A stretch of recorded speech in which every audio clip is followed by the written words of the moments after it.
Hi, welcome to the Tidbits for the week.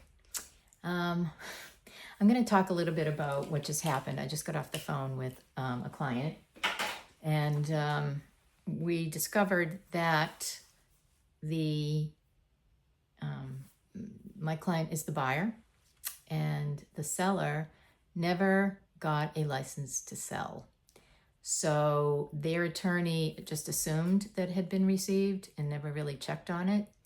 And we found out today, because today was mortgage commitment date, that they didn't have the necessary documents that they were waiting on from the attorneys in order to finalize the commitment letter, which required this license to sell and some title approval. Long story short, we probably aren't going to be closing on time. It may change. We may be fortunate enough and it may work out, fingers crossed. But these are the kinds of things that happen, and you just have to kind of learn how to pivot. There's some things that are beyond our control, and this is one of those items. So we pivot and we figure out what that is going to cost the seller for not being honest with us. And so things that are going to affect this are going to be things like the buyer has a rental that they're moving out of, and depending on how long they're out of that rental,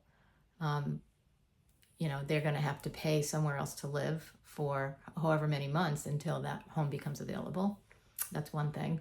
They're taking days off from work. That's another thing. I know they'll have to take days off when we eventually close. They also had scheduled and made deposits on a number of different vendors, because this is needs a lot of work on the property. So those deposits would be lost. There are a rate lock. They had a rate lock, so now we're looking at maybe not being able to lock in our rate or losing the rate lock.